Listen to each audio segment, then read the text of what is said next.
Careful what you say or you'll get too big.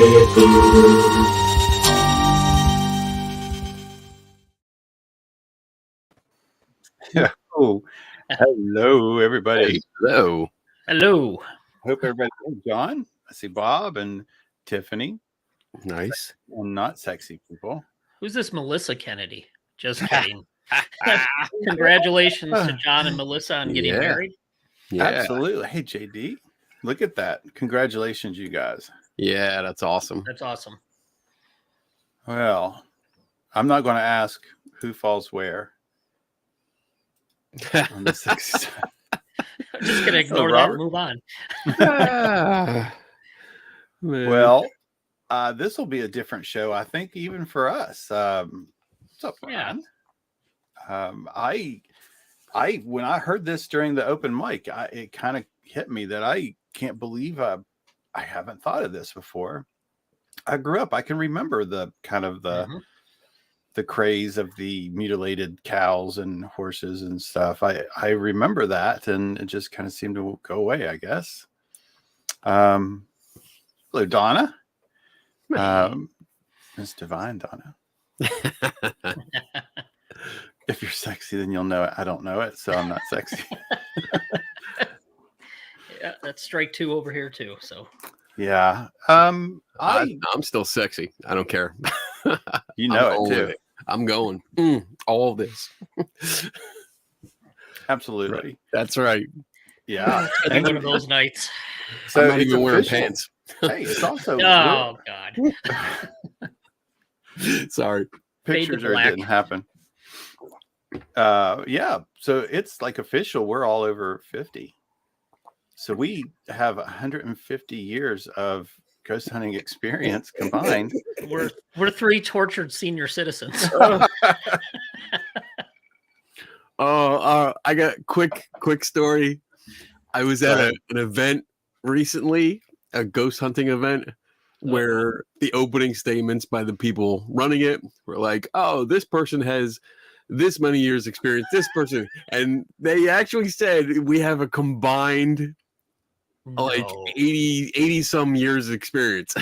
And I'm the only one going, that's not how that works. That's not how that works. that's no. And there were only three people, but 80 some years experience. Well, we have a combined 150. There you go. It's official now. Yes, at least we'll soon be getting our discount cards in the mail. Yeah. Sweet. We're gonna have to make the show earlier. You know, we got to have dinner at 3 and be in bed by 7. So. Yeah. I got to keep the sweaters on. I got to keep the fucking kids off my lawn too. Keep the aliens and the cattle off your lawn. Damn aliens. 3 tortured AARP. I saw that. I love that. Nice. We got to make something out of that now. That's true. Yeah. Oh well. Oh, who wasn't alive in the 70s? Oh man, wasn't alive. What? Oh, come on, Bob. 2 months, whatever. Young kid, just young whippersnappers. Well, again, getting back, I guess, to the topic. Like I when I heard that in the open mic, it really sounded like a really fun topic. I thought this is going to be freaking great, and doing a little bit of research for it. It was a lot of fun, but it was also really short. I think it looks like it's pretty well taken care of, although I am open to hear anything else. I don't really know where else to go, but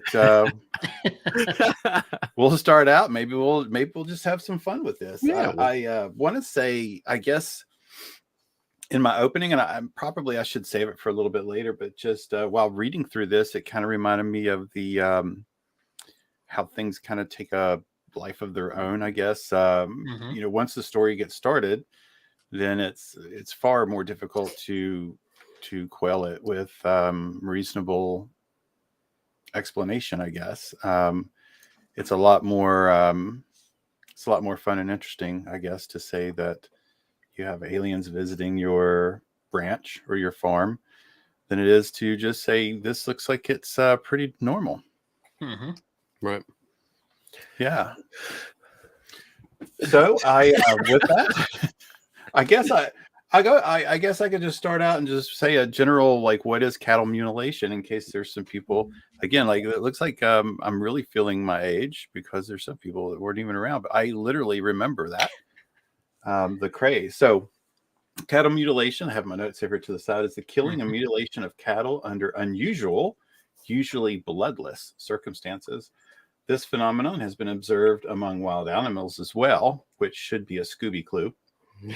Worldwide, sheep, horses, goats, pigs, rabbits, cats, dogs, bisons, deer, and elk have even been reported mutilated with similar bloodless excisions.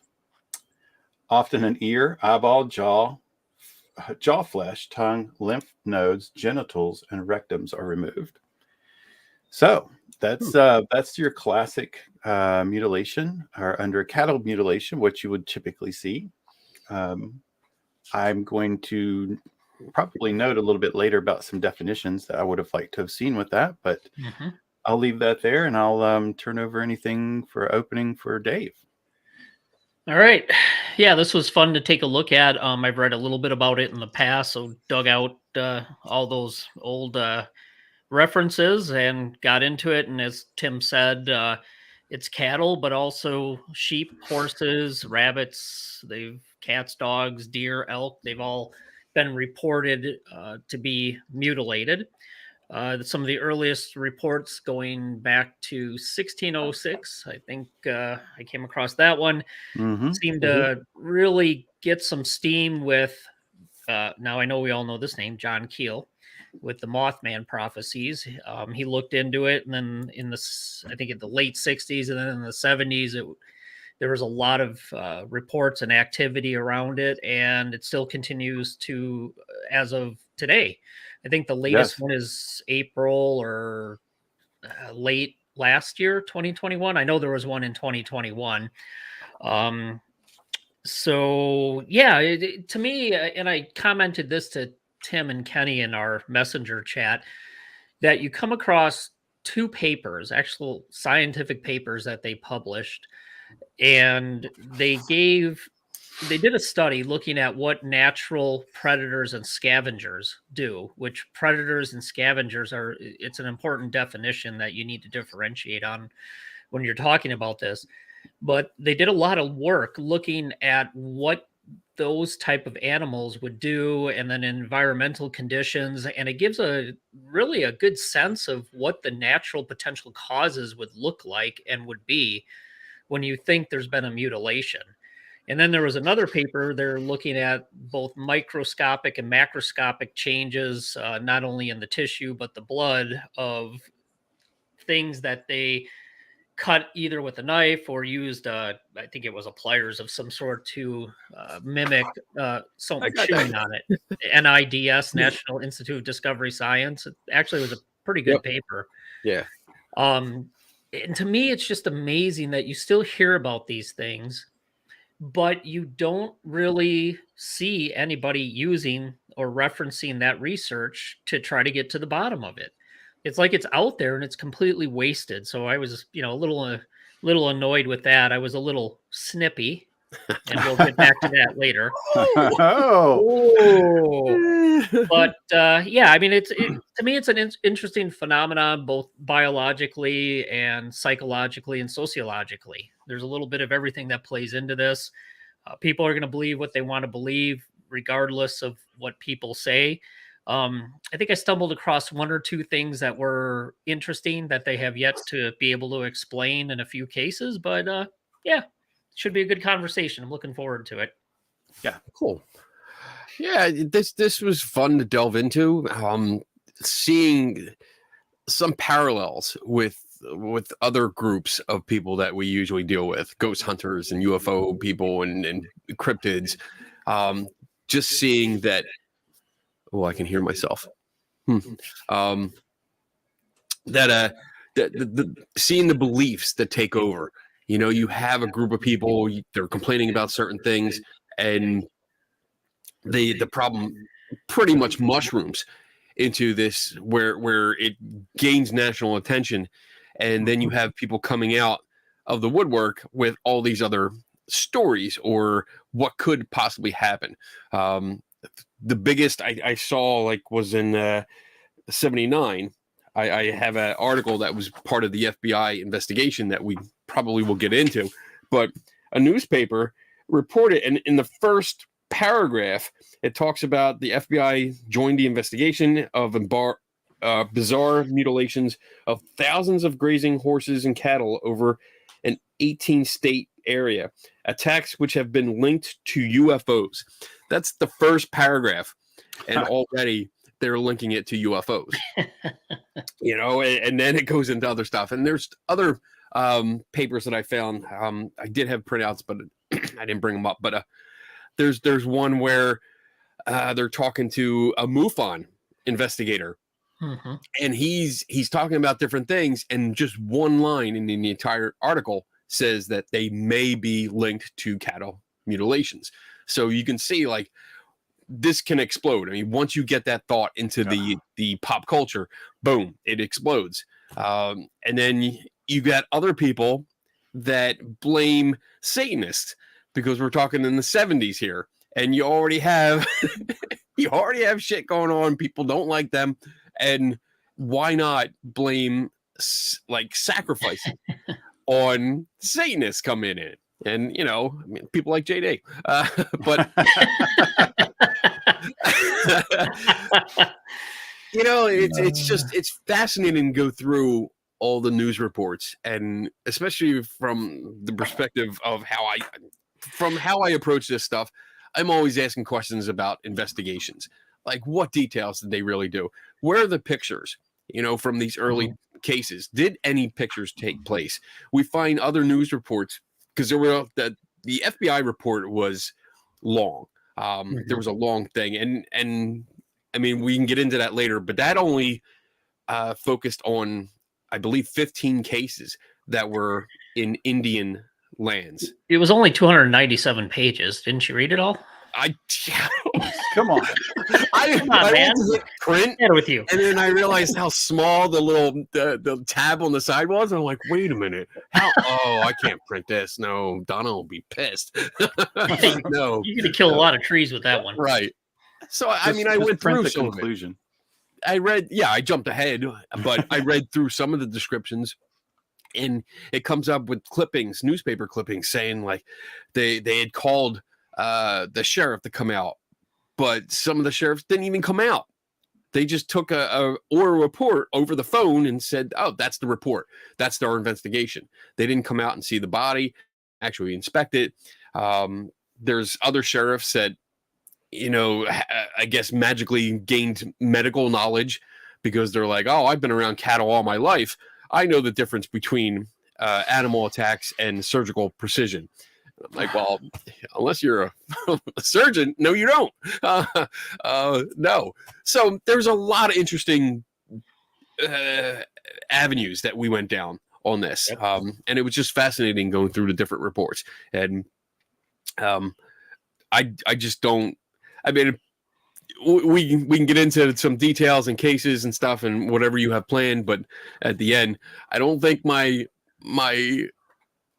opinion of this has changed reading it. If not, it's been solidified a little bit more. So with that, I'll end it and end my opening statements and pass it back up to you. All right. Well, from what I read, it's Dave certainly hit on it. I saw how early some of the earliest reports from the 1600s were over, alleged mask cattle and farm animal mutilation. However, we'll go into Skippy. the horse? Snippy. Because it seems like that was the first case that a UFO was, or aliens, maybe I should say, was tied to a mutilation. So I think it's really interesting that it's certainly, I think it's probably a telltale sign that there have been a lot of reports of the same type of animal decay that people may have misunderstood for something, or I don't know. It's just, there's a lot of that going on for a long time. And then right around 1967, I think that's Snippy. Just prior to Snippy's death, there were reports 67, of strange lights in the skies, kind of typical. But then Snippy happened, and it was a reporter. Somebody had wrote a report and published it that had some credibility with their name and had just mentioned aliens, and it went from there. And it just seems like after that, like you said, pulp culture just kind of clung on to it. It was great. It's a fun explanation. It's very fascinating. And it went from there. I think probably, and Dave, if you guys both have seen, I will admit it looked like Snippy the horse had some different things going on with the whole head. If I saw that, but I didn't get too far into it, with the whole head kind of skinned and the body still looking like it was a lot more of the body was intact. So it was more skeletal remains.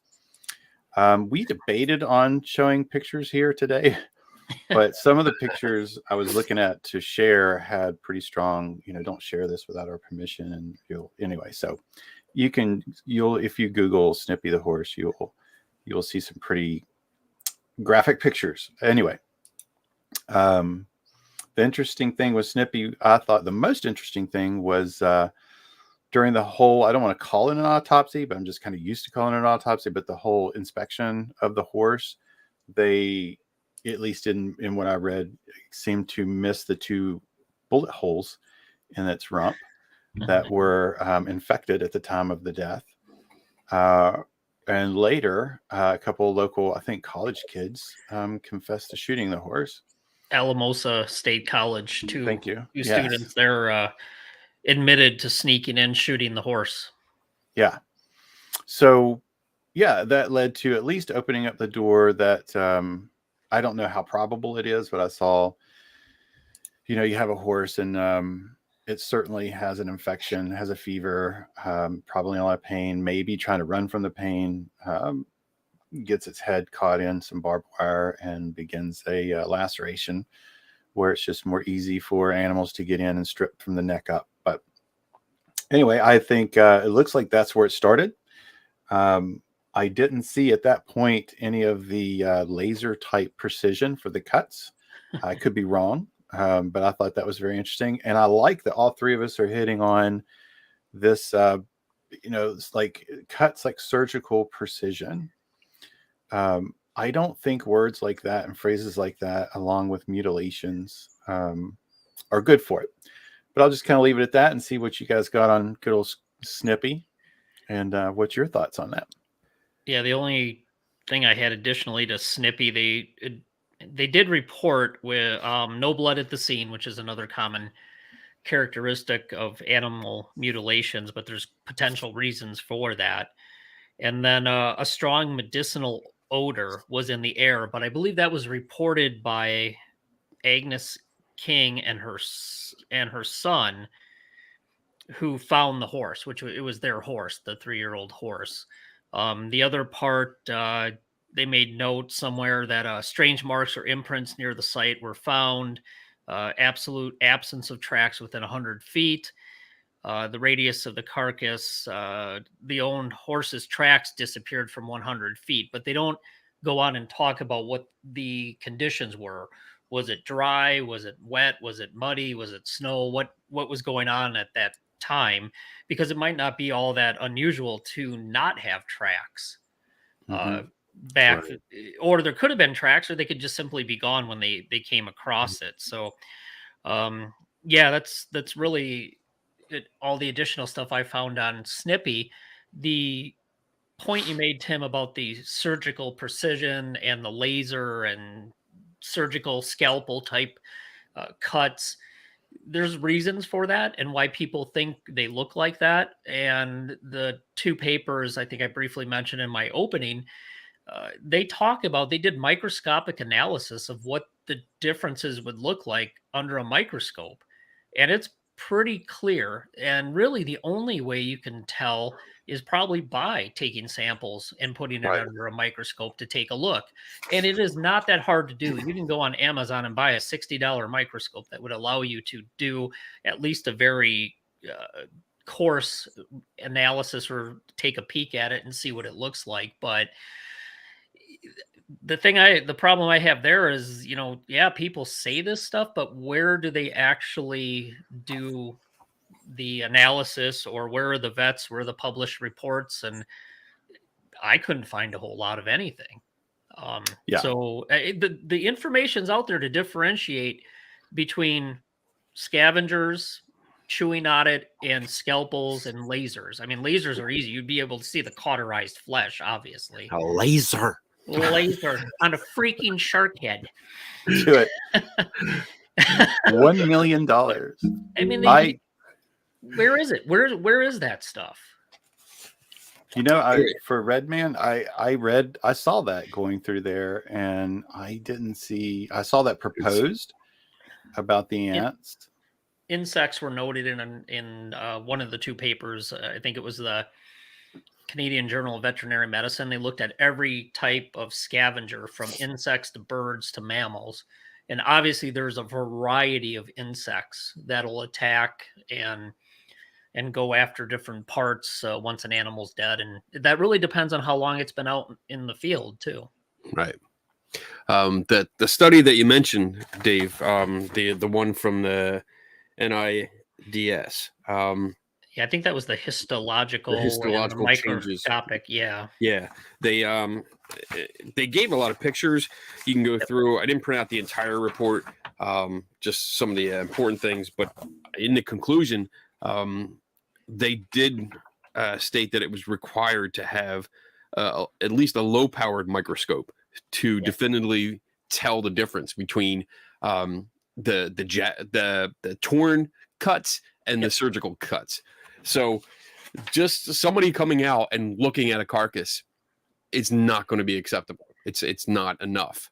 I have a microscope, so if anybody ever comes across a mutilated cattle or other animal, please take a sample, put it in some formaldehyde or alcohol, and send it to me, because I'd be more than happy to take a peek at it. Same here. I have one, an old school microscope, and I'd love, because that'd be fun. Honestly, I mean, that'd be fun for me. But like, all right, yeah, we're getting into it. That'd be cool. I can't say we had a microscope, but we certainly brought our own little test kit to one. It'd be fun to. If only I had a lab coat, it would have been even better. If only I could figure out where my lab coat is. I know. We're waiting. We're waiting to do a show. So so this question, I remember there used to be a person big on this in the late 90s, Linda Malton Howe. God, yes. Linda Malton Howe. Yep. Can I hear your take on her? Actually, I took a minute to respond to this because I didn't recognize the name. However, it sounds like Kenny recognizes the name. I've heard about her. I've heard of her many times. Go ahead, continue. I'll give my. I just really don't. I don't know much about her, and I was, excuse me, I was looking to catch up on her, but I'm not sure what she wrote about.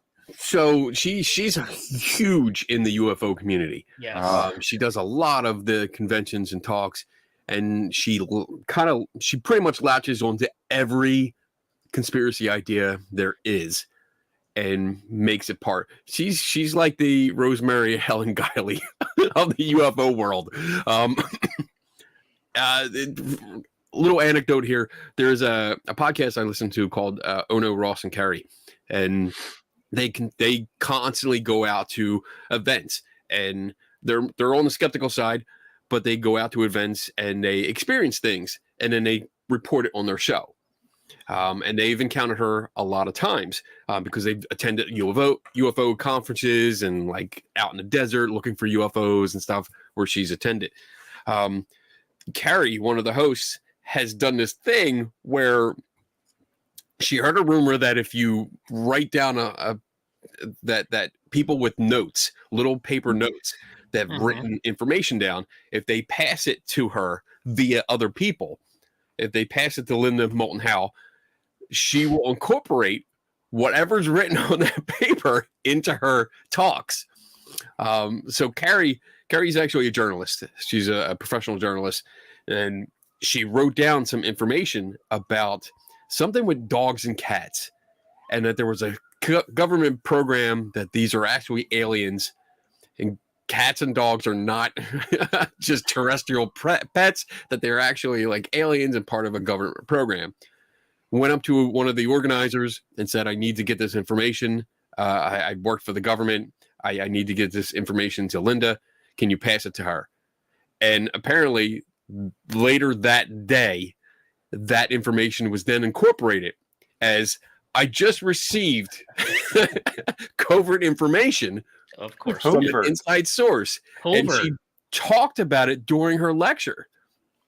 So from that and other stuff that I've read about her, my opinion of her is very, very, very low. I think she's more of a nut job than anything else. So I'll leave it at that. I apologize too. I certainly don't know much about her. I would imagine I would have run across her at some point reading through this, but I haven't.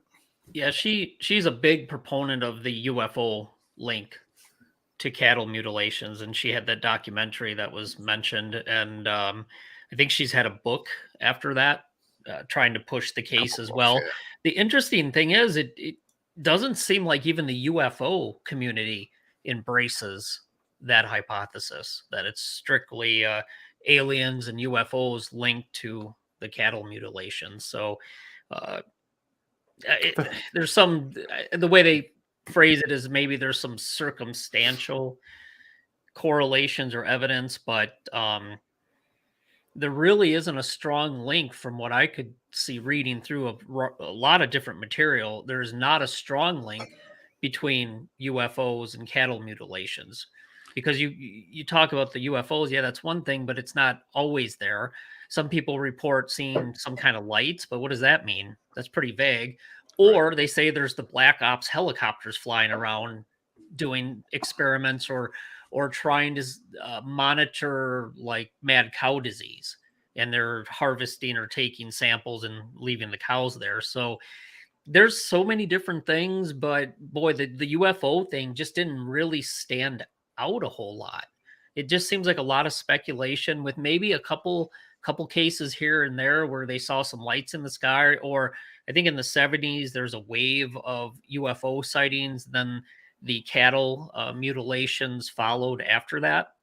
But I think that a lot of the links, to me, it seems like it came out of the Skinwalker Ranch scenario, that the UFOs and the cattle mutilations, and that really got people thinking about it. I mean, how she did a job on it too, with the documentary and the book that she came out with. But from what I can tell, even the UFO community is kind of looking at it going, yeah, we're not too sure about that. And when you got the UFO community, a bunch of believers in UFOs telling you they're not sure they buy that, you might have a bit of a problem with your hypothesis. Yeah. That's a really good point, Dave.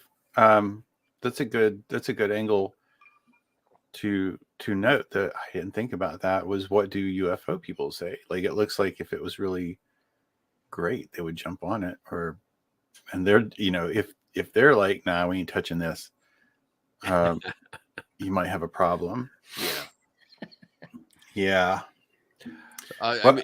There's a newspaper article I found about Snippy that it goes right into flying saucer. Again, first paragraph, talking about Harry King Ranch, Snippy, unusual evening.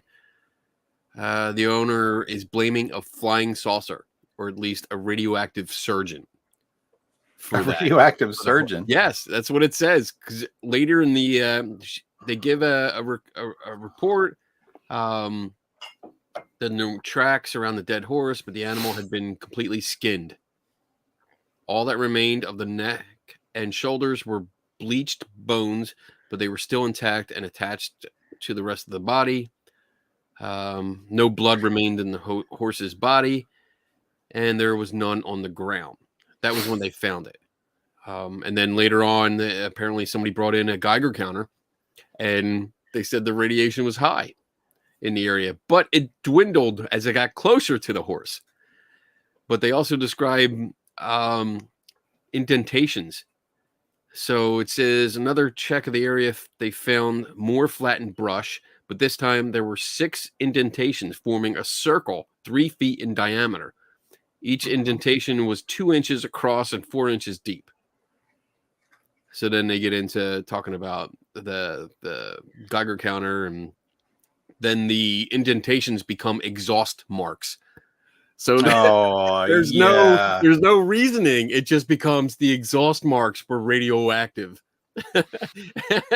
See, if there's that amount of physical evidence, wouldn't you think somebody would collect it and do something with it? Yeah, I would think. I mean, where's the information? We're great, you have it. It's kind of like this, a certain book we reviewed. Well, that's great. You have that observation. Where's the actual data? Right. Because if that's true, if there is something there, to me that's interesting. I mean, sure. yeah, I'd love to see that too. And I mean, damn man, these kind of shows are good and bad, because now I'm interested. Now I want to dig deeper and see if I can find information about this. I don't think I'm going to, but it doesn't say who. Oh, Mr. Lewis. Mr. Lewis. Who is Mr. Lewis? I don't know. I'm not sure who Mr. Lewis is. If he's the owner. Oh, wait. King returned to the site next day with the horse's owner, Mr. and Mrs. Lewis. Okay, so that was just the horse's owner. So I don't know what's going on here. But it seems like there's different versions of this account. Yeah. That are coming up. It doesn't matter, because you got 2 people that basically confessed to dropping in, getting into the pasture, and killing the horse. Right. Yeah. Which I wonder if those 2 were ever charged. I find it weird that you would admit to shooting a horse, and the story kind of dropped off on those 2. I really went to, I took probably a little bit more time than I should have. I really looked for those 2. I wanted to know if they were charged. I wanted to know what their statements were to law enforcement, if they confessed or if they wrote it, or if that was recorded anywhere, to what they did and how they shot it and how the horse responded. Yeah, I did. I spent a lot of times looking for those 2, and I couldn't find those 2. Didn't really knuckle down on it because, it is kind of on as an outlier, but I wanted to know what they said. That's a good point you make, Tim. You tried to look into that, and researching and being skeptical of the supernatural paranormal causes. It's just as important to be skeptical of the natural causes. And if this comes out that, there's 2 students that said they went and did it, and you can't find anything on them, well, you got to doubt that part of it then too. So the entire thing needs to be looked at. And as Kenny mentioned, the story changed a little bit as it's retold, and it made its way through, different time periods. Right. Yeah. That you're right. You have to be skeptical, because those little details, they're red flags that come up.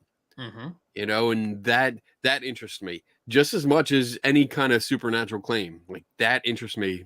The story changed. Let's get into details. Why did this detail change? And then I'm looking at, I don't know if we're not sharing pictures, but there's allegedly, you shoot a horse, you're probably going to get charged if you admitted it and they know who it is. Yeah. There's a picture of the horse. I mean, if anything, there's going to be some type of charge. You're going to owe restitution for the cost of that horse. And depending on what state you're in, you might get hung. Yeah. Yeah. I mean, Redmond's right. Shouldn't there be criminal records? Yeah, there should be. Should be. Yeah. Yeah. Sorry. That's all right. Let me go back. I got a question. Okay. How does Skinwalker Ranch claims timeline fit the release date of the Close Encounters movie? Good Was question. that? Oh, I thought that was the Skinwalker. I thought No. was the 90s. Let me see. I don't remember exactly when. Close And Encounters most of of that Third was Kind was 1977. When was the book? Let's see. Or was I think there's a book. there is a book. Yeah. Skinwalker. I'm trying to remember what the dates were because Close When it got Encounters popular? was. Let's see. Close Encounters was when 70s. Late 70s? Yeah. Oh, okay. Now I got to go to IMDb. Hold on. It's my favorite app. I use it. Directed. I'm that person that drives you crazy watching a really good movie. I'm like, hey, did you know that this happened? Let me see So here. it looks like UFO reports in the Uinta Basin were publicized during the 1970s. Claims about the ranch first appeared in 1996 and the Desert News article. And then in 2005, Kelleher and George Knapp published a book. Described the ranch being acquired by the National Institute for Discovery Science. So it looks like ownership, Robert Bigelow owned it from 96 to 2016. Before that was the Shermans in 94 to 96. And then the Kenneth and Edith Myers owned it from 34 to 94. So it was sold in 2016. Bigelow sold it for $4.5 million to, the lovely people who are now running around with the TV show there. I mean, you could So it was- speculate. I'm think it's- going to play it safe here and speculate that there's claims drawn from the movie. If the movie Close Encounters released in 77, it's right in the middle of this whole thing. But there's also there's a lot more to this than just science fiction. There was what did I find? There was according to Michael Goldman, who is a agricultural historian, said that the 70s reports of cattle mutilation likely provided a way for independent small-scale ranchers to express both their economic anxiety and their resentment for government interference. Because there was a lot going on here that, let's see. I think they were in such a frenzy. Didn't the National Guard tell their helicopters to fly 2,000 feet instead of 1,000 because the trigger-happy ranchers were going to shoot at them? Yeah, there was stuff going on. There was cattle feed. Yeah, the price of feed went skyrocketed, which caused a lot of problems and economic hardship for the ranchers. Yeah. Most mutilation reports emerged at the time when cattle industry was reeling. In the 1970s, the U.S. government sent a lot of grain to food insecure nations, driving up the domestic price of cattle feed. At the same time, President Nixon intermittently froze the price of beef and other meat domestically to combat inflation. So basically, cattle ranchers were getting squeezed on both sides, and they were reporting losses. So you can see there's that a lot of them then. tension and just irritation, and people are pissed off, and anxiety is high and looking for something to blame. But according to the historian, it doesn't look like mutilation numbers were up that year. Right. They were steady from previous years. Yeah. It wasn't anything different except for what was going on in the world at the time. And I think that's why there were so many reports, so many people claiming. Maybe, I don't know how insurance goes or what happens, like if a cow or cattle is reported, do they get insurance money for it? I don't know any of that. I actually haven't looked into that. But that might be something that would help offset costs and losses by ranchers at the time, if that's true. Again, I didn't look into it, so I'm only speculating here. The in the same report, he also notes the two states with the most reported mutilations with alien intervention, I guess, were Colorado and New Mexico, which also had the highest percentage of small ranches that were affected the most by the economic problems.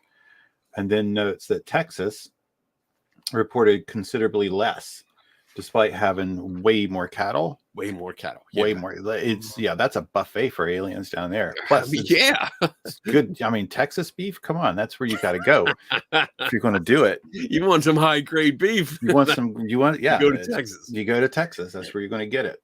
Yeah, that's where you should go.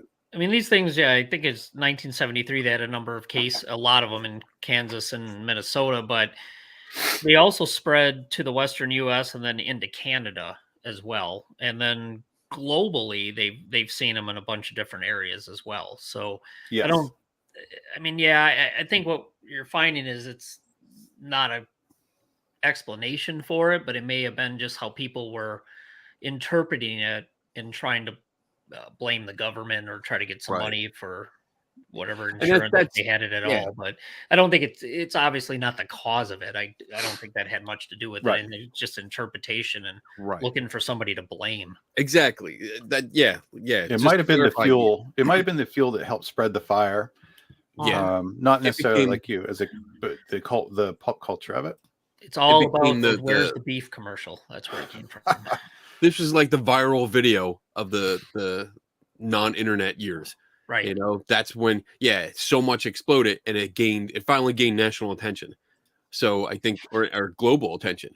So I think that's why that period of time was so popular. And that's what it's referenced all the time. Even though we have like the first case you guys brought up, the 1606 one. I mean, they're talking about around London, there a whole bunch of sheep were slaughtered. And sometimes in groups of 100 or more, and this was all around, like all outside the city, not in London, but outside. It looked like. But I mean, you're talking a lot. I don't know the exact number because it just says like some whole slaughters of sheep, some up to 100, others less. So you're all talking about a few hundred. And I mean, it happened back then. Why isn't that the popular reference? You know, why aren't people I didn't know that. I read that. I was like, 1606. Holy shit. Yeah. Wow. Yeah, that was interesting when I stumbled across that. So this was a good question. I think I had the same thoughts on it, but then ran across the paper that Dave's been referencing, or the same one of them anyway. And that's the body farm researchers. I didn't see a body farm researcher, but I think the science between the veterinarian science and your basic decomposition of a biology kind of a science were the same. I noticed they talked about the pooling of the blood after death. Right. So here's a trick for you guys. If I'm not going to advocate for this, but like one of the ways that investigators know that a body's been moved post-death is because of lividity. And that's like right when you die. Well, I can't say right when you die, but after your heart stops pumping and your blood basically goes to the lowest point. It's just gravitational. It just goes to the lowest point. And then depending on how long it stays there, which is, I think, 30 minutes to 4 hours, I think it begins to coagulate. Yeah. And depending on how you were poisoned, it changes colors if you were poisoned. But after that, if you have cold feet and go, shit, I didn't clean off the fingerprints, and you go back to the body and then you flip it over. Tim seems to put a lot of thought behind this. I'm a little worried. You're not staying here anymore. You got to forget, it's my job. It's my day job. That's how I know it. Yeah. Okay, Dexter. Sometimes my day job comes in handy. So when you flip over the body, the blood doesn't just run back down to where it was. Right. So the law enforcement and the people show up and they go, yeah. So with that though, the insects feed on the blood at the bottom, and I think that can at least account for some of the missing or lack of what they would say there was no blood at the scene. You know, Somehow, I would imagine at a body farm, they would probably see the same thing and probably would be able to notice what insects and how long it would take for them to clear a body of Right. blood after lividity. with that too, even if there's when you have scavengers coming or other insects burrowing in, or you have scavengers coming in and biting or trying to tear apart pieces of a dead animal that's already, the blood is already pooled at the bottom. If you're, how do I want to say this, if you're chewing away at a limb that's on the top of the body that's standing out, you know, and all the blood's pooled here, you're not going to have bleeding. You're going to have tears and puncture wounds. Even if somebody come up and would cause other damage to it, you're not going to have any bleeding because one, all the blood is pulled in into the bottom. And I've seen that with humans. Unfortunately, with my earlier days as a EMT, I've come across that. But you're just not going to have any of that bleeding. So yeah, you can have a lot of damage done to the top part, the accessible parts of the body, and there's not going to be any blood around.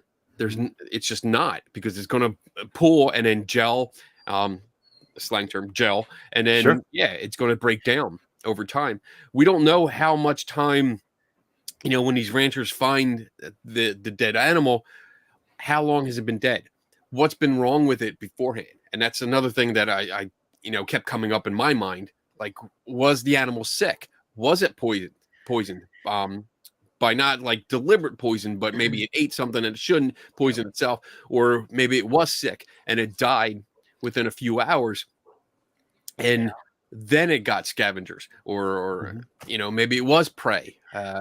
Maybe something attacked it because it was weak and said, "Oh, you know what? This is an easy kill." There's a lot of things to consider other than aliens came down and zapped it up into the ship, or oh my god, even that. Think about that. All right, so oh yeah, the glasses came down. off. Hold on, the glasses came off. Go. They're not taking the animal up into their craft and putting it on a table. Allegedly, apparently, according to these stories, they're coming down. The alien surgeons are coming down and saying, "Hey, let's do some experiments here in the field because that's the best way to do it. Let's just let's kill the creature, plop it over in the grass, and let's just cut it apart here. Why not?" That's just it's just mind-boggling dumb to me that they would do that. Because I mean, if I was going to do experiments, I'm thinking, oh, you take the animal, you put it in a lab, put it on a table. I mean, aliens coming here, spending all that time and energy to get here, then hell, they should have some kind of lab in their spacecraft, even if it's, you know, tiny. They should still have something. Well, maybe that's it. And you know, that's interesting because that kind of bleeds over for me into the government involvement with the helicopters coming down and doing research on the cattle. So one of the stories that I got, and I can't remember the place of it, but it was a government facility that had some leakage of radiation or some type of biochemical, and it had allegedly got into the water supply and was killing cattle. Now, this was the explanation of why the government would get involved.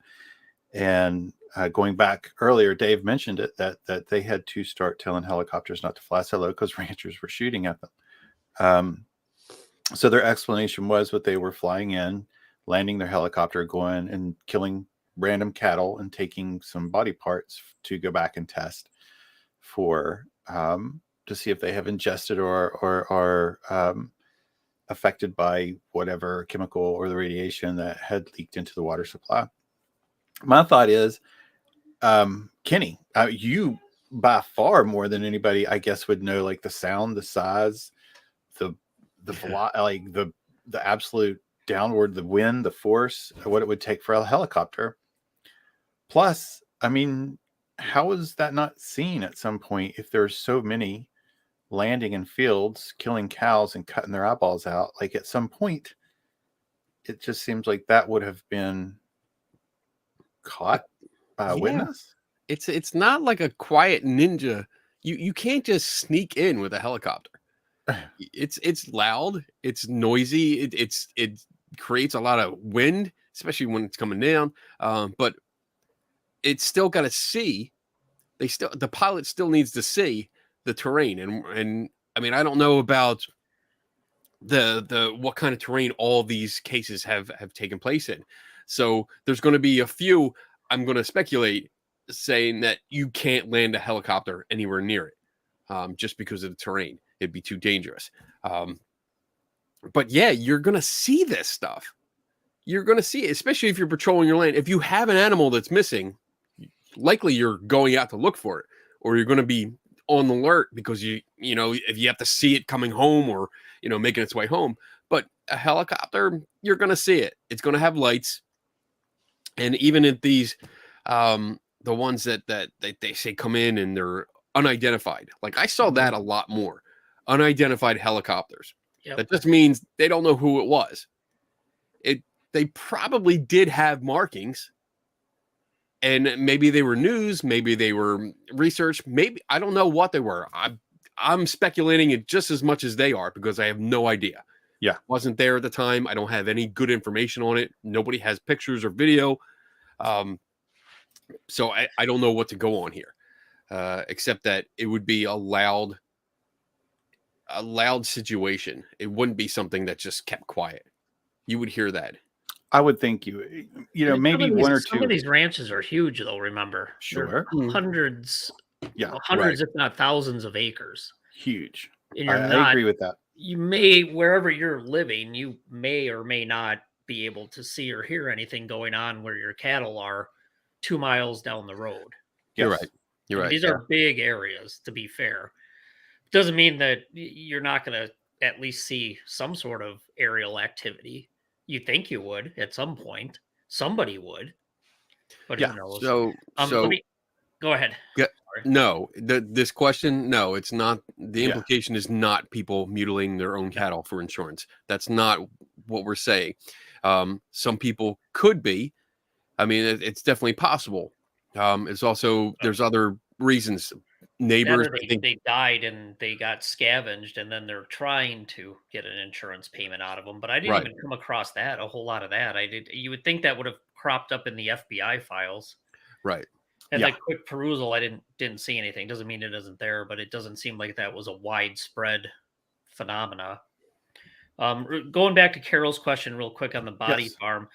Obviously there would be learnings there that you could probably look at, but the Canadian Veterinary Journal, that volume 30, 1989, and the title of the article is Maggots, Mutilations, and Myth, Patterns of Postmortem Scavenging of Bovine Carcass.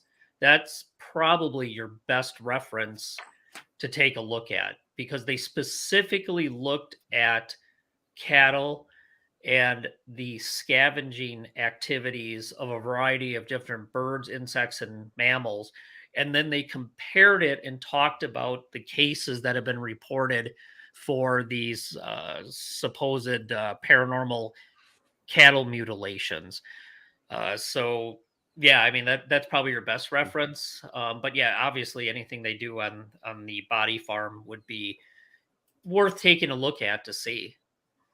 But I think they're more interested there, and Tim probably knows more about this. I thought they were more interested in looking at over course of time and trying to determine, helping to determine how long somebody had been dead based on insect activity, decomposition, and other factors.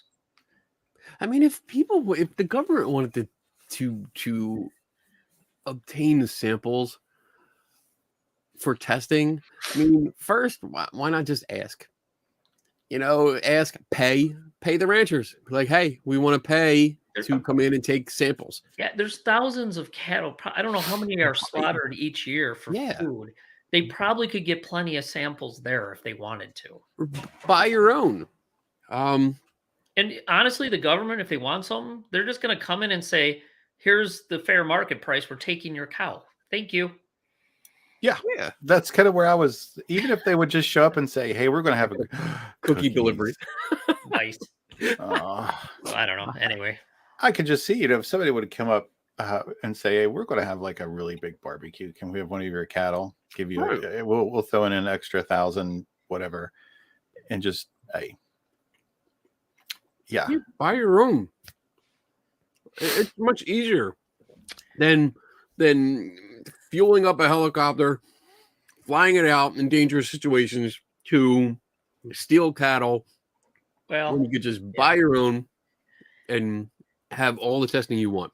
I've worked in government, but I will say that the government tends to be penny wise and dollar dumb. So if they want to spend a lot of money, who knows? oh yeah, Spend a couple especially $100,000 to go take some cow udders. grant money. We got to get Yeah. rid of this. Buy a cow? No. Here's my idea. So what we need to do as a Get a government, helicopter. we need to create this cattle mutilation thing so we can get more funding and more money to look into it. Yep. Mhm. I'm starting to sound like Physical that guy evidence? from Skinwalker Ranch. Oh my gosh, Skinwalker. That's almost. Yeah, I'm going to take a drink every time I So hear let's see, Redmond, you talked about physical evidence pictures. Did anyone look into possible viral sickness? So that article that I talked about, the Canadian Veterinary Journal, Yeah. they go through 4 cases, and they did. So one of them was case 1. The cause of death was established as interstitial pneumonia. Another one, interstitial ammonia. What else? Another one was some sort of bacterial disease that caused death. And then I don't know about the last one, but yeah, they, at least with those 4, they found some sort of infectious disease causing agent that was, they claim, was the cause of death. I ran across one somewhere that was a really nasty sounding disease that came Was with it a picture. Clostridium? I think so. Oh, It was really came with a really nasty picture and everything. Ugh. Yeah. Let's see. Oh, Satanists. I've always wondered if we Satanists were supposed to be so clever enough to dispose of all the evidence of child sacrifice. Why are we supposed to be so sloppy with animal mutilation? I'm assuming the kids are hidden in the cattle. We haven't looked yet. Hidden in plain sight, JD. We're on to you. That's a good point, though. Funny. Yeah. I think I got all the questions. All right. Oh, something else we didn't touch Yes. on it. The because some of the surgical marks, Yep.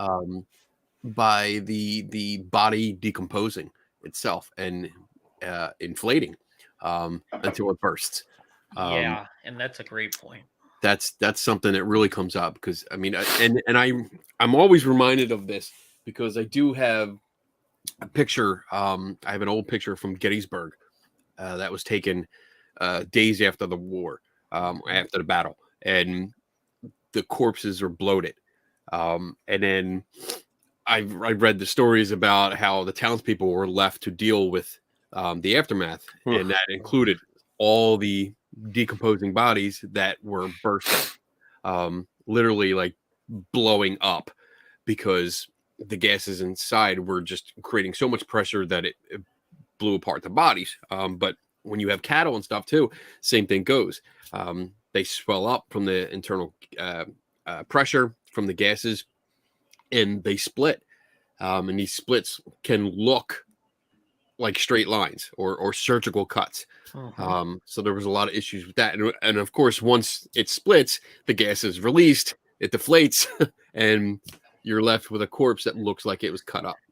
And it's interesting, if you read that journal article, they talk about how certain scavengers, they are so incredibly specific on what parts of the animal that they go for, and it lines up exactly with the reports of missing eyes, reproductive organs, udders, anuses. I mean, it's amazing how much they go into the detail, and some of them, I don't remember the specifics right now, but there was one where it's talking about a certain small mammal. They make like a 2 or 3 centimeter incision, and they just dig things out of there and then it looks like it's been cored out. And then if you combine that, and they talked about this in the article, if you combine that with the bloat that Kenny's talking about, they get all bloated up. They're chewing out these soft organs, and it looks like a kind of a big hole at the time. But then eventually that gas has to be released at a certain point. And guess what happens? Shrinks back down.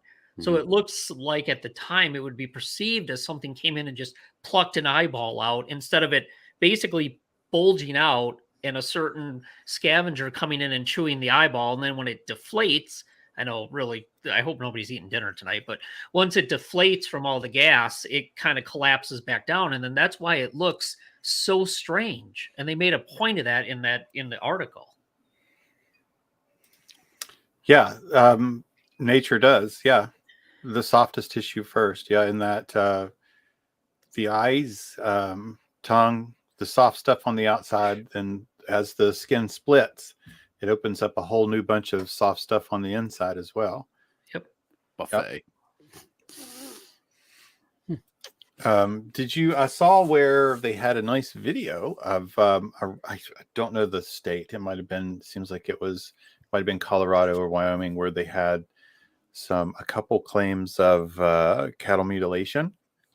So the sheriff stepped in and did a pretty amazing job. The sheriff was just like, I'm hearing. He was really good. I'm hearing all these aliens and Satanists. So what he did was he just asked the local ranchers, "Hey, when you have a cow die, give it to me."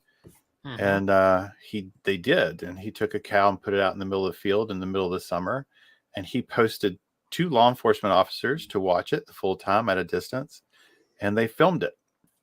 They filmed it up close and they filmed it far away, and kudos to him and that whole team for coming up with let's just see what happens kind of thing. And the video was amazing. The amount of flies and the blowflies. Mhm. When you think, there's some flies that gather around an animal, and you kind of think, I don't know, maybe in my mind, I'm thinking like 50, 100. No, man, there's looks like there's thousands, and they are just gorging on the eyes and just digging in through the mouth, down the esophagus, anus. I know, I'm like, I hope it's not too gross for people, but they are lighting this thing up. They're like tiny little piranha.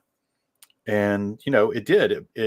He filmed. Of course, they put it in high motion, in fast motion. But the cow bloated, and when it did, the legs lifted up, and it finally split, and then went back down. And immediately, the insects and the scavengers began hitting on the inside, and they stopped at around 48 hours. Maybe I think I can't remember, so I apologize if it was a little longer. But when he stopped it, they took really good photographic evidence and said, this is pretty much what we see with all the other people bringing us something. The eyes are removed, the tongue's removed. It seems suspicious. The internal organs, the softest internal organs are gone. But, I that's, I like that. I like that. I was That's so impressed that, one, that the sheriff would be so conscientious for his community to go, hey, let's science the shit out of this first before we all lose our right. shit. And they did. And he was just like, come look at it if you want. This is typically what you guys are showing me. And that's what you have to do. I mean, there's all the speculation, the clips and the newspaper clips and the videos that we watched. Everything has the speculations and dozens of reasons why this might happen. Mhm. But to take the time and say, all right, let's put one out there and see what happens. And I mean, that's the first step. That's the first natural step, I think, that you would take. Let's see what happens when you really do it, and somebody's actually watching, not just, showing up a day or two later and discovering it. So I love that. I'm trying to find a link to that. It's Washington County. I see Carol had asked. I have it actually in my notes, so I don't have the URL, but it's Washington County, Arkansas, 1979 Sheriff's Department conducted an experiment. So, they did leave it for 48 hours. And at the end, it looked a lot like the mutilated ones. That's cool. I mean, it's probably disgusting to watch, but I'll still do it because that's the kind of stuff I love. I'll watch that, and that'll be like that's my 1 a.m. YouTube looking around like, cattle mutilations. Yeah, all right, yeah, Yeah, let's check it see out. what happens. This is why it's things like this is why I need you guys to come to my house when I die and clear my cache. It's not for any other reason than to say, what the hell is he looking at cattle mutilation all the time? How come he just can't be normal like in everybody else? Yeah. Well, that normal's boring. It is boring. Yeah. All right. I one more thing. I guess we're kind of getting. I think I got the questions, but I like the idea that in the 60s, prior to Snippy, that one of the groups that was often blamed for cattle mutilations were hippies. And I can't help hippies. I can't help but laugh. I'm like, hippies, really? Probably their attack on a cow would be like putting flowers around its neck and setting them free, but I don't think that they would kill them and cut them up. And either that or they smoked so much weed they were hungry and just chewed on them in the field. Yeah, but you'd find them passed out next to the cattle. Hippies, come on. Hippies. Damn hippies. Yeah, I hear they're even worse than Satanists. Oh. I can see JD's like, motherfucker. I wonder how bad it would be to have a hippie Satanist. Damn. Ooh. It'd be scary. Be very laid back. I don't. Yeah, man. I really can't think of anything else. The four. They kind of seem like the main things were aliens, the government, and Satanists and Friends religious rights. And yeah, the last two were kind of easily ruled out, but the other two seem to stick. But the flavor is aliens. They like aliens. Yeah. Other than that, did we miss anything of great importance? Yeah, I think we. I don't think so. Touched on pretty much all the major points. Yeah. So I guess for me, in partial closing, especially with the paper that we found, and it was really well done, especially when they took the time. And I know this is not new for Dave or probably a lot of people, but I like when they take the time and they operationally define a word like mutilation and what it means. Because I feel like a lot of the reason that cattle mutilations have a life is because they use the word mutilation. And I think mutilation is an emotional word when people hear it. And they think, as here it says mutilate is to cut, tear, break off a part or injure seriously by cutting, tearing, or breaking off a body part. So you kind of hear that. And you just because you hear cattle mutilation, you already go to that something nefarious has been done to this cow. It couldn't possibly be natural. And then, as Dave said, you start throwing in words like surgical cuts and the ground that there was a circle close to the cattle. So obviously it was the landing point of a UFO.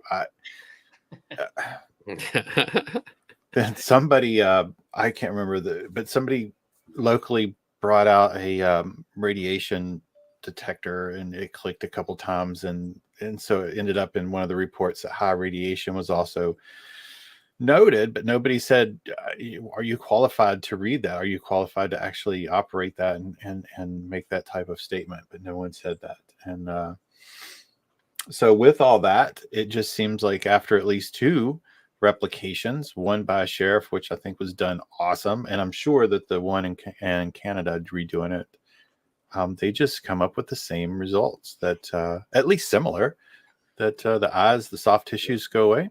Well, they give things to compare it against and ways to analyze a supposed cattle mutilation. And even as early as 2021, they're still having cattle mutilations, but does anybody take any of that information and apply it and do an analysis? No. It's kind of wasted. I'm sorry. I'm The going kit through. I'm still power, looking for oh the my. video, and I came up with a link in Google. It says, cattle mutilating satanic communist space aliens. Is that a movie? Damn, I gotta read this. Give Save it this for another later. couple months, and they're going to start blaming Putin for it. I Jeez. also ran into a band called Cattle Mutilation. Oh, that must be some good music. All right. All So right. I'll pass that on. What do you think, Dave? I'll go to you for closer. I think there's a lot of natural explanations for this. Just based on the 2 published papers, people should be taking those and looking at that and applying what they found in those papers to assessing the paranormal aspect of a supposed cattle mutilation. The only other thing I'll do is read a little bit from the FBI report. It was released in June 1980. It was 297 pages long. That's a big report. According to some estimates, by 1979, 10,000 head of cattle have been mysteriously mutilated. However, the report concluded that the mutilations were predominantly the result of natural predation, but did acknowledge that some cases contained anomalies that could not be accounted for by conventional wisdom. So they're basically saying most of them we think are a natural cause, but there's some we don't know. And those are the ones I would hope people would take the research that's been done and look into it if they really want to get to the bottom of it. But obviously it's a lot more fun and it makes for better headlines when you say cattle mutilation and try to link it with a UFO. Yeah. I enjoy that type of story much more myself, but I also really thought the science part of it and how they looked at the biology and the scavengers and the predators and the histology, that was, to me, that was really fascinating. So I'll leave it with most of them are explained, but there might be some mysteries out there yet, and they haven't solved all of them yet. Yeah. So yeah, I'm right there with Dave. I read the same report, the Operation Animal Mutilation by the FBI, who came up with that. And again, I guess my mind goes straight to what might have been wrong with those animals before they were found and tested. You know, like because the anomalies they said they couldn't explain with conventional wisdom. Yeah, I'm sure there is, and I think one was like a higher content of iron or no iron. Yeah, it was found. copper, Copper, zinc, that's it. potassium, and Yeah. phosphorus, and then the potential for finding anticoagulants in their blood, which would be kind of weird. That's kind of weird. Definitely weird. It might lead to something else, but does it mean Satanists? No, it could mean anything. It could be a neighbor that was like, you know what, I'm jealous of my other neighbor here, and I'm gonna kill some of his cattle. I don't. You know, you think about it, Kenny. One thing to think about: if you look at zinc, potassium, and phosphorus, you might want to check your bags of fertilizer laying around the farm and make sure they weren't chewing on that. Yeah. Okay. I mean, that's not in my area, so that's a good point. I mean, So I just went ahead and just Googled anticoagulants. Oh shit.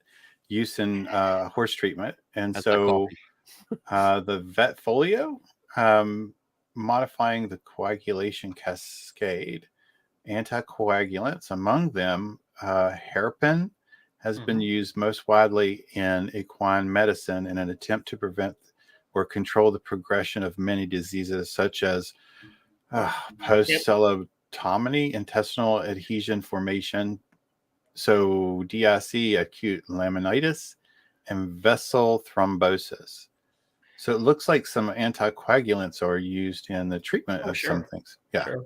And you would think that the owner or the rancher would know if their cattle are on those things or not. Unless we're talking, I mean, because the FBI report only focused on 15, right? I mean, that was just because they weren't. I think they were only looking at 15 cases. Yeah, and there's actually some questions about the guy who did the report that they claim that he hated going out and seeing mutilated cattle, so he didn't actually go out and see any. So there's some pretty strong criticism of that report. Right. So yeah, there's a problem with that. So anyway, I don't know. But I mean, just in closing, there doesn't seem to be anything with this that's abnormal. I think it really just it had a I want to blame In Search Of stuff, because that's probably the first time I heard about it growing up, and it became just tribal knowledge to all of us in pop culture, because we heard stories like that, and it just became part of our knowledge of this kind of stuff happened.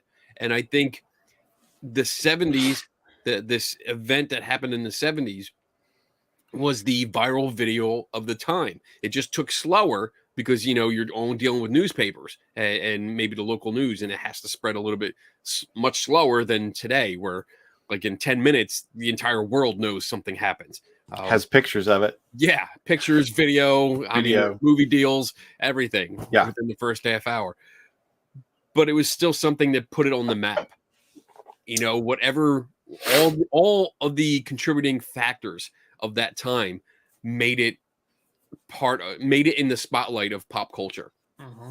And that's our reference. That's our anchoring, the anchoring effect. That's our anchor right there. We compare everything to that time. And I mean, just looking at it and looking at experts in different fields saying, you know, like the one guy that we looked at saying the numbers weren't any different. You know, that tells me a lot. It tells me that this is normal.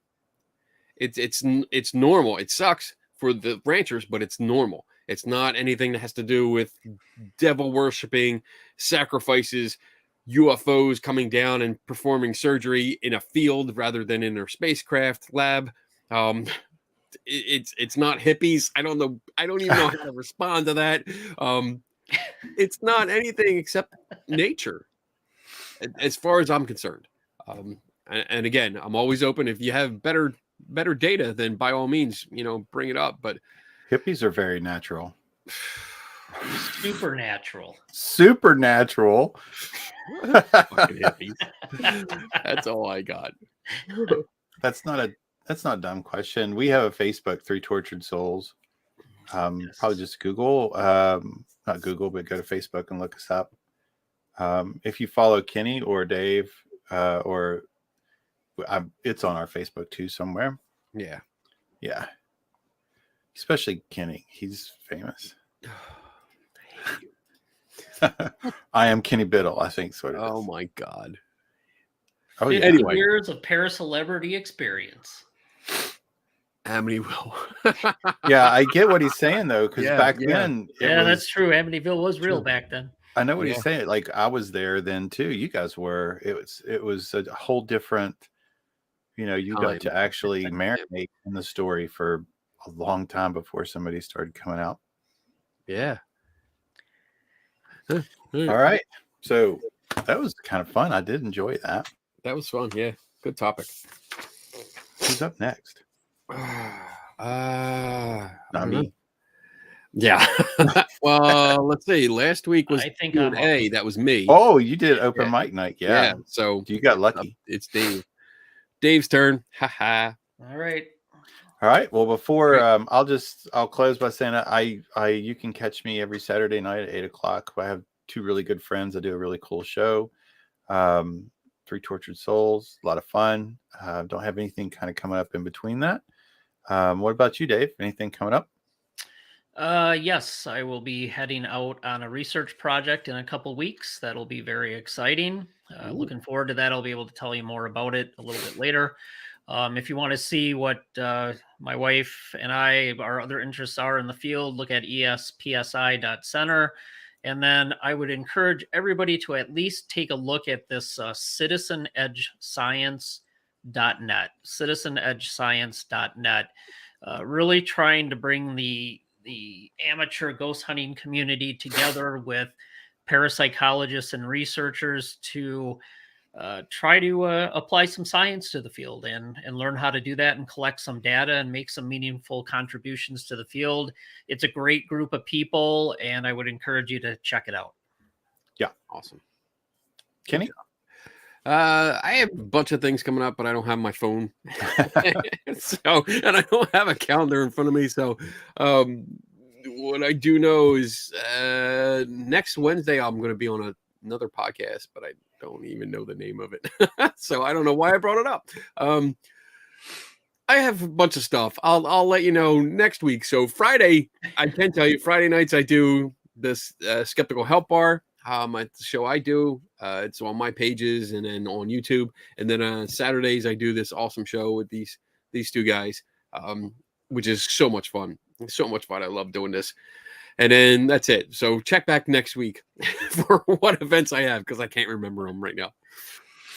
All right. Well, we will know whenever our topic comes up. Something will happen. We'll fight about it and cuss each other and have a lot of fun and go, can you believe this bullshit back and forth? See how many fucks are thrown around. Yeah, right off the bat. I think my first one on this one, I was like 2 pages in and already found a fucking Skinwalker Ranch reference to this shit. I was about 2 days behind Tim because I was bitching this morning. He's like, "Oh, you're where I was at 2 days ago." Yeah, I did. Welcome to the party. All right. Well, thanks everybody for listening. It was a lot of fun. We're really appreciative of you guys coming on and listening. Part of this fun of the show is watching you guys in chat and trying not to laugh. You guys, that's really good. So love the chat. You guys have a good weekend, and we'll see you next week. See ya. All right. Take care, everybody. Screwing it up. No, Don't for Chelsea, don't for Chelsea, don't for Chelsea, with the real, this was the name, with the real, big what is real, don't question me, 10 years ago, 10 years out, 10 years ago, those summer ones, I'm on TV, don't for Chelsea, don't for Chelsea, don't for Chelsea, don't for Chelsea. And for what you say, you'll get to better.